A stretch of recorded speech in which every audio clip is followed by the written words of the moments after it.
No postseason in 2024 for the Browns, Jaguars, or Jets, but we have reasons for you to be hopeful for the future today on the Locked On NFL Scouting Podcast.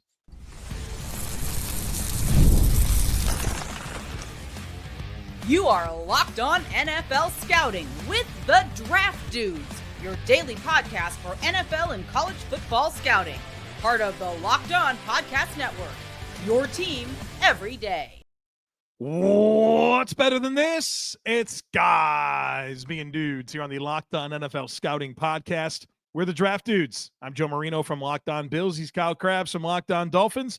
And we are your NFL experts here with you daily to talk team building across the league on the Locked On NFL Scouting Podcast with the Draft Dudes, part of the Locked On Podcast Network, your team every day. Want to issue a big thank you, shout out, and welcome to our everydayers. Those of you who never miss a single episode, we appreciate y'all being here very, very much. Today's episode is brought to you by FanDuel. You can start the season with a big return on FanDuel. New customers can place a $5 bet, and you'll get started with $150 in bonus bets if you win your first $5 bet. Just visit FanDuel.com to get started.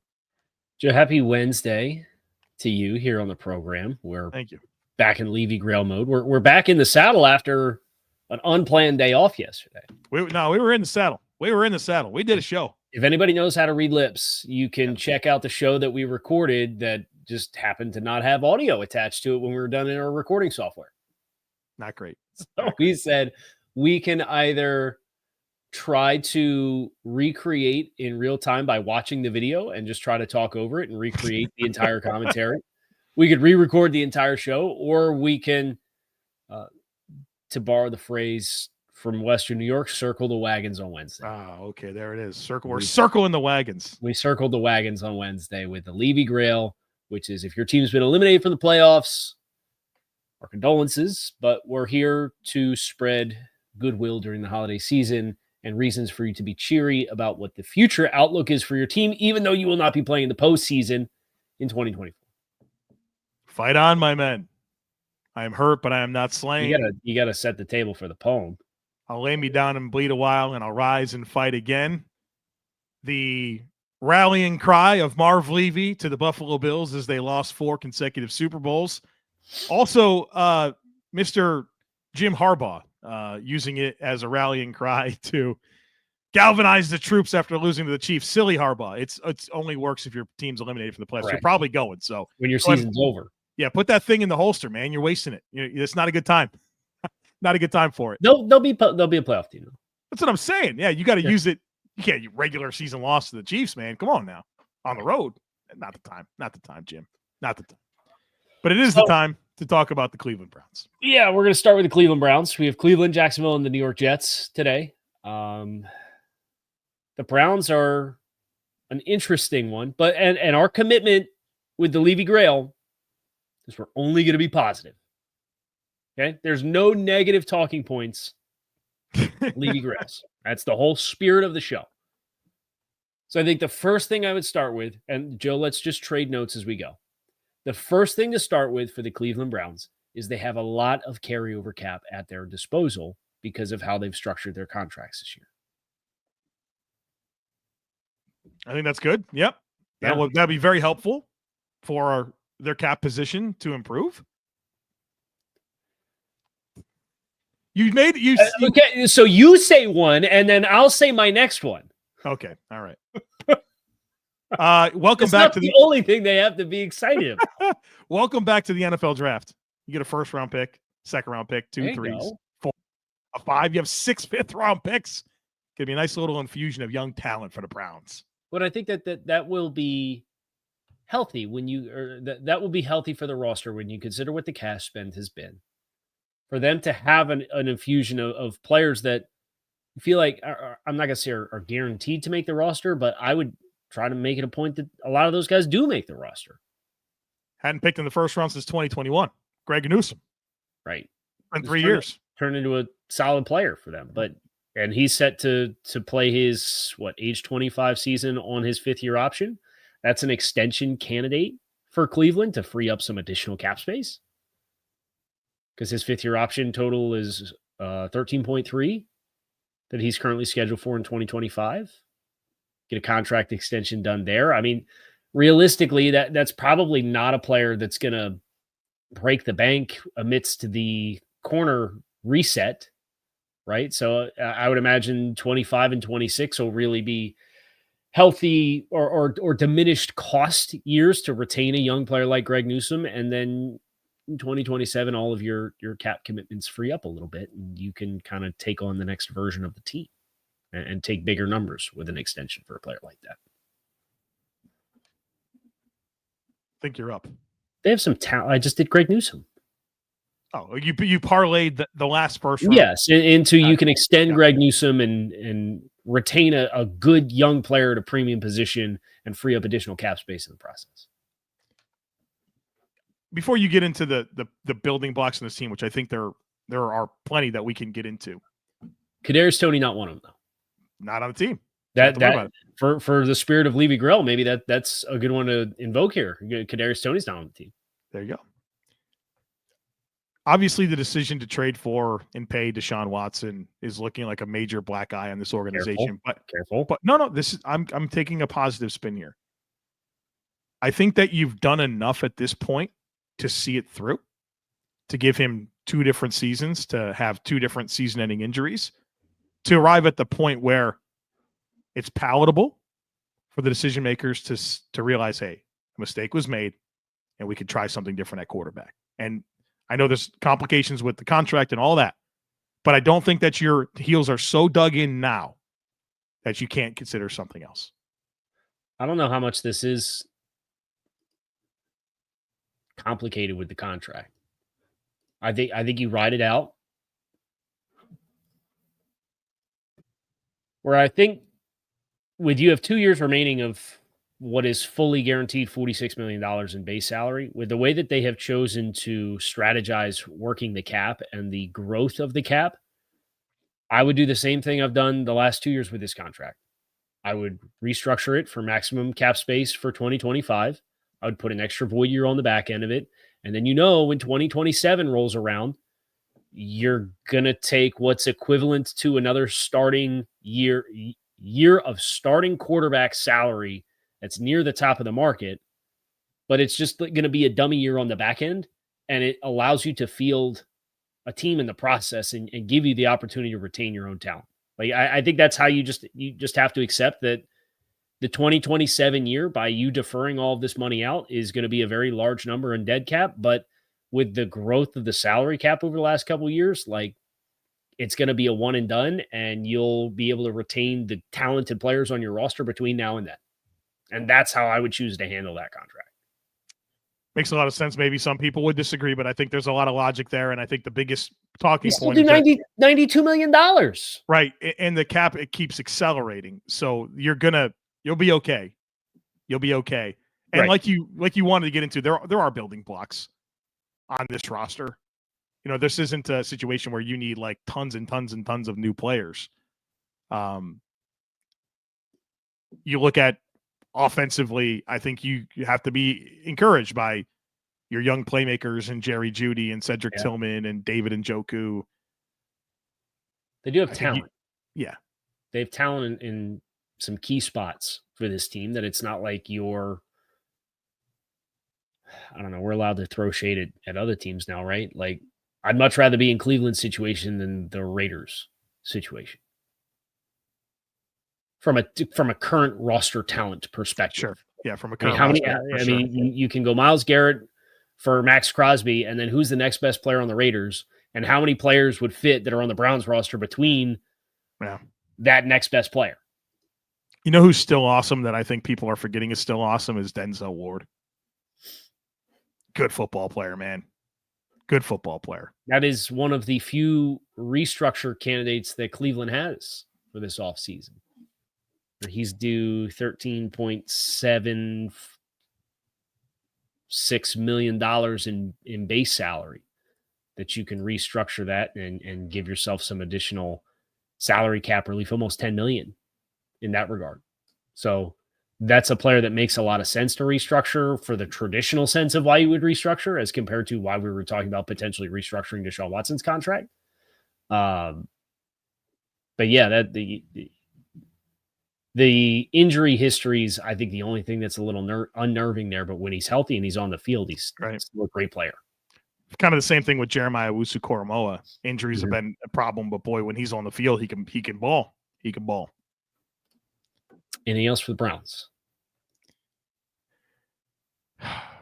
No, I think they have some decisions to make. But the talent here, the draft picks, it's all out in front of them. And obviously this team's 1 year away from 11 wins and right a playoff run. Like 12 that happened. It's 12 wins. 12. Right? Like that just happened, right?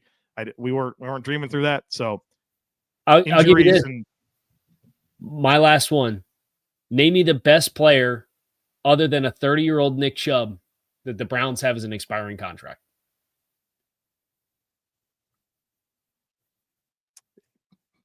who is Wills? I don't know. I mean, Uh, they're probably excited to move on there. Correct. Yeah. So it's expiring contracts that are not voided. I think is Wills the only void. Jameis Winston. I don't know. I think they might find a way to make that one work. Bring him back with a year in the system. Yeah. Yeah. And I think he's got some nice chemistry with some of the players. It's Mm-hmm. a different ball game though when you step in the middle of the year versus, hey, you get a real chance to be the guy from the outset and start building the thing. And they'll get familiar with Jameis, and he's going to get a chance to start somewhere. It feels like there's at least enough momentum in Cleveland for that to make sense. Right. All right, we're talking Jaguars. On the other side of it, folks, be sure to stick with us. Today's episode is sponsored by Built Rewards. If you're a renter, listen up. This is a total game changer. Thanks to Built, you can now earn points on rent payments, just like you do with groceries or travel. Paying rent now comes with serious perks, and it's completely free to join.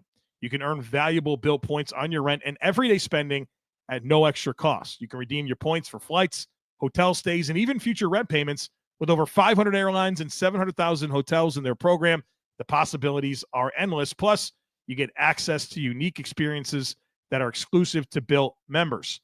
I love using points for travel, and Built makes it easy, so easy to turn rewards or rent payments into rewards. So if you're already paying rent, why not make it work for you? Start earning points on rent you're already paying by going to joinbuilt.com/LockedOnNFL. That's joinbuilt.com/LockedOnNFL. Make sure to use our link so they know that we sent you. Don't wait. Start earning rewards today. Jacksonville. Things to be optimistic about. And we could start with this one. Certainly feels like the Doug Peterson era has ran its course with an opportunity to make a new commitment with a young franchise quarterback that's looking for the right staff to bring the best version of him out that we know that he's physically capable of doing. Yeah, I mean, obviously that's got to be at the forefront of your decision here. And Trevor Lawrence is extremely talented. I think he's shown the high-level moments that get you really, really excited. I think the team has not been optimized around him, and you certainly looked at Doug Peterson as an opportunity for it to come together. It didn't happen, and so you're still loaded with a lot of young players, including Trevor Lawrence, to lead this thing forward. And I think that's what's going to be interesting about a lot of these conversations that we're going to have, every non-playoff team we're going to get to. Not a lot of them are going to sit there and have Trevor Lawrence staring at you in the face. And now he's got to improve for sure, and there's things he's got to work out, but that's a really good direction to have for a team that's in this category. Yeah. Obviously the draft implications for Jacksonville and having another opportunity, they should be a team that when this is all said and done, there is only a select, I think, handful of truly like blue chip elite players in this draft. I think they're going to be in the strike zone to secure one of them. And you don't want to be picking 11th this year. Yeah. And Jacksonville should be in a position to ensure that they are high enough that they get an actual blue chip player with a top 10 pick. And I think that is a good thing for a team that, I think just needs more needle movers and difference makers. And with a potential regime change, we'll see how deeply rooted the regime change gets. If they move on from everyone, which is probably what I would do. If they move on from some, but not all, but the desire a coaching staff. I mean, it'll be really interesting to see how the Cons weigh out the roster that's assembled and the belief in the roster with Trent Baalke versus the coaching staff. They have some answers to find there, but I think they will have a layup opportunity in the early portion of the draft. Yeah, that's huge, right? That's going to be big for them with their high first-round pick, a 2, 2 3s, 2 4s, a 5, 2 6s, and a 7 to add even more young talent to this roster. Mm-hmm. And I like a lot of their roster, Kyle. Think whatever you think of Walker Little, they've made a commitment to him and Anton Harrison, so you kind of have like your tackles figured out. I think you have some exciting receiving talent with which Brian Thomas has shown you. I think you got a couple of edge rushers, obviously, in Walker and Allen. You got some players in the secondary as well to be excited about. And that linebacker, like, that's the thing about Jacksonville. And I think what's been disappointing about Jacksonville is because you don't look at this as like a super talent deficient roster. In fact, I think they have reasonably good talent and young talent. And so the opportunity with that draft capital, the opportunity with, at least $46 million in cap space, you're going to add to a pretty good foundation of players. Yeah, you can get another over 20 in cap space with restructures for Evan Ingram and Christian Kirk, too. So you can add almost 50% more cap space with those two players who feel like they're well-entrenched players. Not that long ago, both of those guys were putting up respective big numbers. And Ingram, with his athleticism, even if he slows down a step, he's still going to be one of the most athletic tight ends in all of football, right? And he set the tight end receptions record last year. Now you want it to be more balanced, and Brian Thomas achieves that. I think when you're having a conversation about players that excite you, Brian Thomas looks like he's an out of the park addition for the team with the height, weight, speed profile that he has and what he brings to the table. Looking at the rest of you mentioned not being a talent deficient group. They got the Josh Hines Allen contract done and taken care of. Trayvon Walker continues to be a productive player. I think there's some obvious needs where there's going to be potential for, like, if Will Johnson's on the board for them. Yeah, slam dunk, right? Right. I don't know. I look at Jacksonville too, and a lot of times teams, when they go through transition, they have to take their lumps from a personnel standpoint. Joe, this team has barely $5 million in scheduled dead cap for 2025. It's really good. You're going to be able to apply your money towards your roster, which is huge. Because if you look at I guess you're going to add Brandon Scherf's void dollars onto that as a voided contract this offseason. But even still, I mean, that's going to be below average depending on what else they take on from a dead cap perspective. It's not like they're really in a position to move on from Gabe Davis and Eric Armstead as two additions that you maybe look at and put under the microscope and ask long-term questions about. I think that's really fair.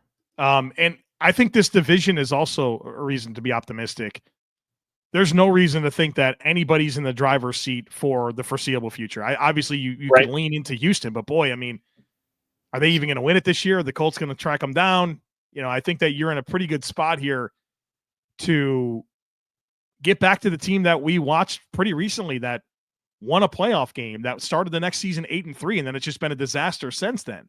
I just don't feel like you're that far away from having the opportunity to be right back into the mix and in the conversation as a playoff contender. I have one more talking point for Jacksonville. Okay. Sounds like Bill Belichick might be headed to Chapel Hill.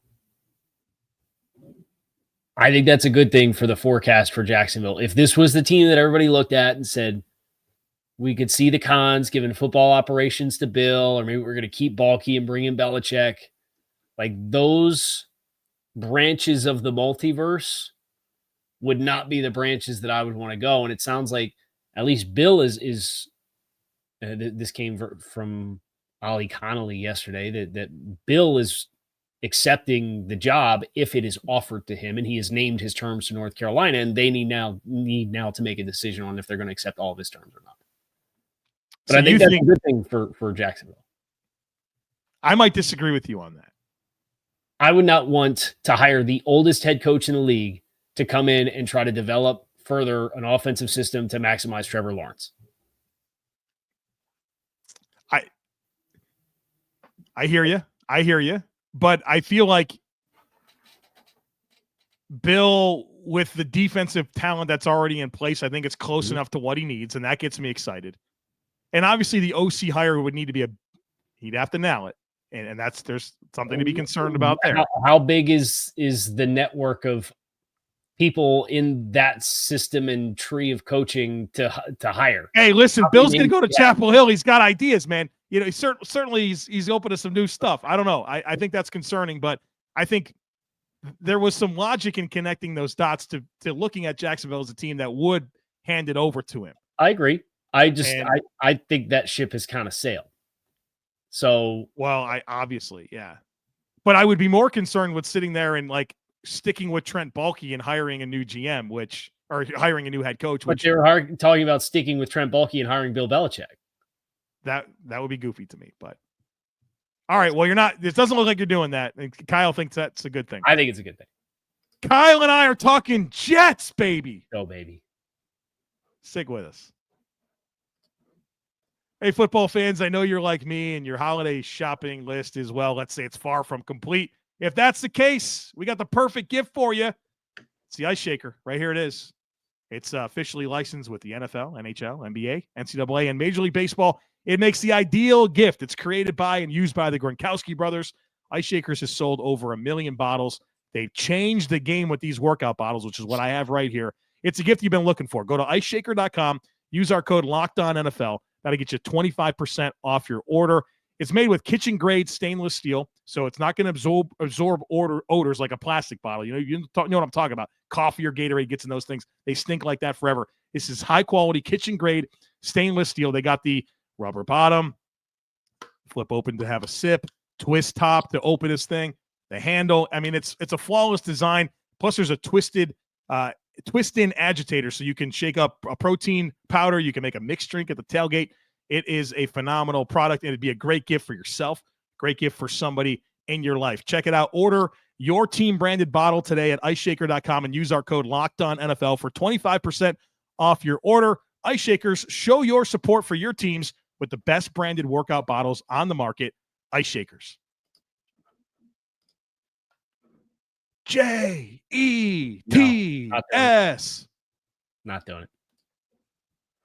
We can objectively do the Levy Grail. I'm not doing the chant. Man, I'm setting the tone, baby. I got a little green on my shirt, you know. So you're excited to talk about Jets. No, I'm excited to hype up us talking about the Jets because of the awkwardness of us having to say nice things about the Jets. All right. I'll start. Okay. You have an opportunity to move on from Aaron Rodgers. Right. Now, they have a decision to make on how they are going to do this, assuming that they do it. I think it is important, before I go any further, to draw the line in the sand, because a lot of people have issues compartmentalizing these kinds of things. I work for the 33rd team. The 33rd team is doing the consulting on the GM hire and the coaching hire. And in the same way that the articles that came out from the content team the week before it was announced that the Jets were going to have the 33rd team doing their consulting for their GM and head coaching search, was not the list of the different, like, the executives that run the company that are doing it, the content team. I am not on the wings of the department as the draft lead to make these kinds of decisions. I'm speaking separately. And people had such a hard time compartmentalizing it, Joe, that they had to take the article down. It was the week before all this was announced. Tyler Brook, who's on the content team with me, was hired at the same time as me, did like top 5 coach candidates for the Jets, or top 5 GM candidates for the Jets. And everybody, when it was announced that the Jets were doing consulting with the 33rd team, with Mike Tannenbaum and the group that he has of like former executives that are actually doing that, everybody on the internet said, oh, look, they put out a list of these are the people they're looking at for who they're going to hire to be the GM of the football team. And it's like, no, that's just an article that the content guy wrote. I'm not yourself, man. Just the content guy. I'm just the content guy. But if you're the Jets, you could post June 1st this thing, or you could take it all up front, which is frankly what I would do. I would take the full, he's scheduled for a $23.5 million cap number. You could move on outright, no questions asked for $49 million.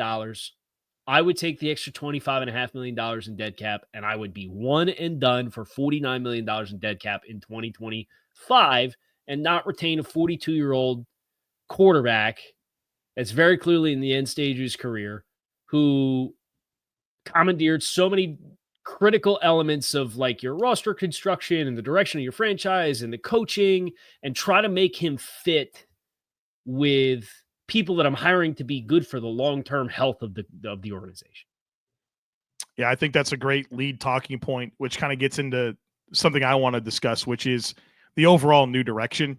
You're getting a new GM, you're getting a new head coach. You should be getting a new direction at quarterback. And all of that comes with not only the excitement that you get with a new regime, but also the flushing of what this has been. This has not been good, right? And there's been a lot of hype over the last 2 years in particular since bringing in Aaron Rodgers that has kind of made the Jets unbearable from maybe even Jets fans. Like the 9 primetime games in 11 weeks to start the season or whatever. Yeah, dude, the NFL has forced the Jets down our throats for the last 2 years, and it's been a disaster.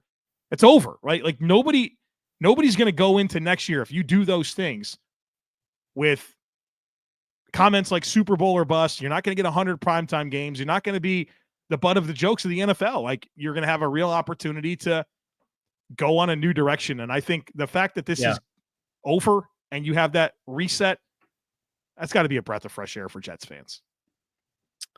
I want to play a game with you. Love games. And this is in the spirit of new direction, like you were talking about. Okay. We're going to play Smash or Pass. And I want to know, I'll tell you the name and the financial implications, and you tell me if you want this player back on the team next year or not. Okay? So Smash would be that I want them back. Correct. Alan Lazard. Pass. You can save $6.6 million if you cut him. Pass. It's the cap. Okay. CJ Mosley is some kind of neck disc thing. He's on IR. He's out for the year. You could post June 1st him and save $4 million against the cap, or you could keep him as a 10-year vet at 33 years old for $13 million in cap space. I think you pass on that with, of course, what you're getting from Quincy Williams and even, Jamie Sherwood's come along, man. Like, really, I think you got a couple nice young back game on Sunday against Miami. Let's see. We have Devontae Adams. You can save $29.9 million in cap space by cutting him, or you can keep him on the roster for $38 million. Pass. Okay, so Aaron Rodgers, we already discussed. Would you post June 1st it for 23.5 and then 25.5 the following year, or would you just take the 49 up front? I'd take it up front and be done. Okay. DJ Reed, you have to come up with a new contract for. Would you sign this DJ Reed to an extension? Absolutely. I thought he was the best corner this year. I thought he was terrific this year. What's your temperature check there with him going into what'll be age 29 season, though? I think that helps you. Yeah, I think you get the market. Yeah, I think you look at like a 2-year, $15 million deal or something like that for him, or 2-year, 15 per, 2 years, 30, something like that. Okay, we have voided contracts coming for Tyler Conklin. Let him go. Cool. Yeah, thanks for everything. Hassan Reddick. Have to imagine that bridge is burned. Yeah. Tyron Smith. Thanks for everything, bud. Yeah, cool stuff, man. See ya. Wes Schweitzer. Thanks for everything. So let all those guys walk. Additional expiring contracts include Morgan Moses, age 34, playing. tough as nails. Dude is trying to play through like 5 injuries. He's a dude, man. He's a dude for sure. Yeah. Chuck Clark, Jalen Mills. I'd re-sign Solomon Thomas, although I don't know, like, where does Robert Saleh end up? You have to feel like maybe he wants to go where Robert's going to land as an assistant. Yeah. Jamie Sherwood, who we mentioned, is an expiring contract. There's a lot of old guard that you have a chance to transition away from, and there's savings opportunities for most of these guys. There's not a lot of guys that you're locked in on and you're going to take big lumps for without at least being able to save some cap space. Will McDonald's come on year 2. Jermaine Johnson will be back healthy. Olu Fashanu, year 2, ready to kind of take over a role. Some nice trench pieces there. And for the trades that they did make, they still have a 1, a 2, a 3, a 4, 2 5s, 2 6s, 2 7s. It's nice to know that you still have regular picks in the first 4 rounds, despite the trades that you've made. Yeah. Now they probably will have to keep an eye towards 2026 as far as the Reddick pick was a 2026 pick. So, maybe you get into the draft weekend and you have an opportunity to slide down somewhere and pick up a future pick that's going to help you put that ammo back in the tank. But the good news is getting future year picks is not particularly difficult. It's finding the value of who are the players on the board, where are we picking, how far down would we go, do we like the talent that would still be available in order to get you get a better pick back if you took a future pick because it's leased for 12 months. Yeah. Anything else? Good. Great. That's going to do it for the New York Jets. And that's going to do it for us here on this episode of Locked On NFL Scouting. I'm Kyle Krabs. He is Joe Marino. We appreciate you guys for checking out the show as always. You can keep it locked in right here on the Locked On Network. It is your teams every day. And we'll be back again tomorrow to preview Week 15 of the 2024 NFL season.